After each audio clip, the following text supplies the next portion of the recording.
Welcome to Apostolic Life in the 21st Century, a podcast dedicated to helping modern-day believers live out the teachings of the first century church. This podcast is part of the teaching ministry of Dr. David K. Bernard.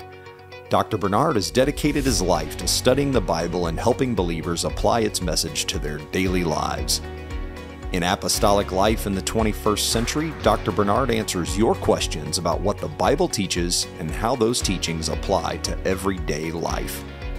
Thank you for joining us for this episode.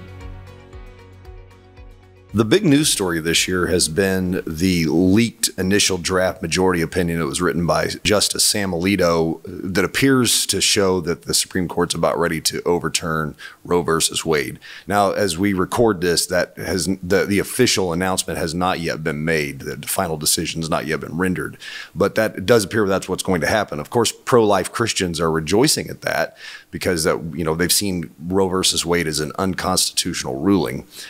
Why does the issue of abortion, which of course is the focal point of Roe versus Wade, why does it matter so much to Christians, particularly Oneness Pentecostals? And in that answer, could you share how you feel Christians should respond to the basic premise of the pro-choice argument, which is that abortion's a private matter and that nobody other than the woman who's seeking the abortion should have a say? Well, first and foremost, we go to the Bible for our answers, and the Bible teaches us that the child in the womb is a human being, is a child, has life from God. And so our pro-life position is that once a child has been conceived in the womb, that child has an existence of its own, is a living soul, and therefore it would be a sin to take that life. Even from a scientific perspective, is that child alive? Yes. Is that child human? Yes. It's not anything else. So even scientifically, what that woman is carrying in her womb is a human child. And therefore, it would be a violation of ethics and, of course, moral law to take that life. Now, where do we get that position? Aside from that basic common sense, scientific-based argument, Psalm 139 is quite specific. It says God formed us when we were in our mother's womb, that He already knew us. He already knew the life we would live, and He actually created us or formed us. So from God's perspective, that child in the womb is, in fact, a child, a human being. And we see this also, the book of Jeremiah. God told Jeremiah that from your mother's womb, I knew you, I called you, I sanctified you, I had a plan for your life. The same with John the Baptist in the accounts in Luke's gospel, for instance. The baby was filled with the Holy Spirit from his mother's womb. That's not a New Testament experience, but that's about God working in his life to cause him to be a prophet. And in fact, when Mary, the mother of Jesus, was carrying Jesus and came to Elizabeth, the mother of John, who, when she was carrying him in the womb, the babe leaped in the womb. So there's a sense that even though obviously the unborn child is not conscious in the same way we are, there was a spiritual connection of recognizing his Lord and Messiah. And so these and other indications show us from the Bible's perspective that child is indeed a human being, and we should preserve his or her life. Now, to the argument that, well, that's the mother's body, I've already explained, that's a human being. We do believe, of course, that the sexual relationship should be confined to marriage, but we live in a pluralistic society that doesn't agree with that. Even so, what we would say, yes, the woman has a choice when to have sex. And yes, the woman has a choice to use contraceptives. And even though we would not want to do anything that would interfere once the egg has been fertilized. We would say there shouldn't be any interference. But as a practical matter, even after a woman has sex, there are immediate measures that can be taken that no one would know about to prevent conception or end the conception. So the point is, as a practical matter, the woman has several points of choice, but once that child has been conceived, she has already made her choice. And now another human being's rights should be equal to hers. Now, the argument is just the same. What if a child is born 1 minute after birth? Can we kill that baby? Well, the law says no. Well, but all the reasons why you would have abortion. What if that child was born of rape? What if that child was born of incest? What if that child has a mental or physical defect that maybe is not even known until birth? What if the mother can't afford that child? What if it's a single mom who's living in poverty, and so the child is doomed to a miserable existence, and the woman truly doesn't want that child, and the child's likely to be mistreated and abused, et cetera, et cetera. All those arguments for abortion still apply 1 minute after birth, right? So if those are going to take precedence, well, then infanticide would be okay, as it was in the ancient Roman Empire at the time of Christ.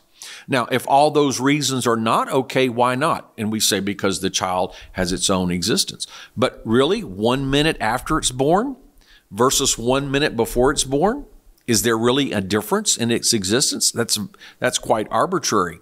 But the proponents of Roe v. Wade, and by the way, Roe v. Wade actually did say the state could regulate abortion after the first trimester. But the current proponents of abortion are actually arguing up till the very moment of birth, abortion should be legal. And so they believe in what's called partial birth abortion, which, not to be too graphic, but what it means is a baby can be partially delivered. So the head can be delivered, and the doctor can insert scissors in the base of the skull, create a hole, extract the brain, kill the baby. So before the baby comes out of the womb 100%, it's dead. That's considered an abortion. That's considered legal in some jurisdictions. But logically, whether you kill the baby, 1 minute before birth or during birth, like I just described, or 1 minute after birth, is there really any scientific or biblical distinction?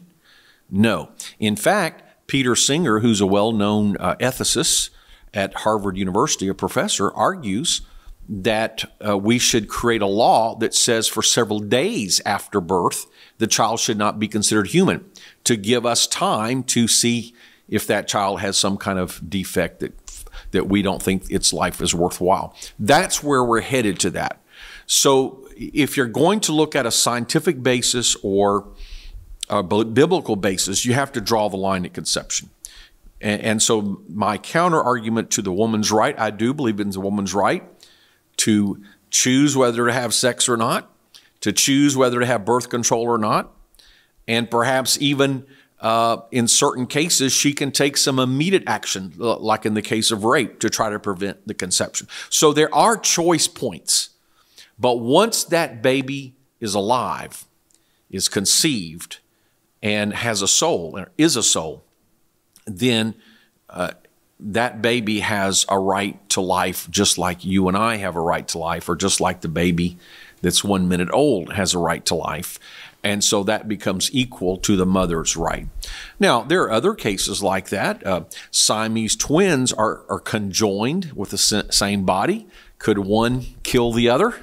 And you could think of other cases where even a small child is totally dependent upon its mother. Say a child that's breastfeeding in a place where there is no other alternative for feeding. Well, that child is physically attached to the mother, but yet still that child has a life. So the argument, well, this is my body, that is never an absolute argument when you have another human being involved in the picture, as you do here. And so I do believe, and I'll make a further comment. I went to law school, became a lawyer, and I was in law school 78 to 81, so Roe v. Wade was still fairly new. And although most of my professors and classmates probably have been liberal and in favor of abortion, there was a consensus from a legal perspective. It was a very poor decision because it found a right to abortion in the U.S. Constitution, which doesn't even mention it. And at the time of the U.S. Constitution, states generally forbade abortion. It was well known that the government could regulate or forbid abortion. So just as a legal matter, strictly on the basis of the law, it was a very poor decision.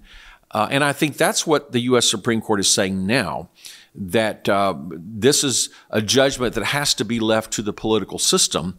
As a matter of law, we can't say the U.S. Constitution requires abortion up to the moment of birth. Of course, for us, the Bible supersedes all other considerations, and we believe the Bible establishes the life of the unborn child in the womb. Thank you for listening to this episode of Apostolic Life in the 21st Century. If you enjoy this podcast, please take a moment to give us a review on Apple Podcasts, Spotify, or your favorite podcast app. We also appreciate it when you share Apostolic Life in the 21st Century with a friend or family member. And make plans to join us again next time as we look at how the Bible applies to everyday life.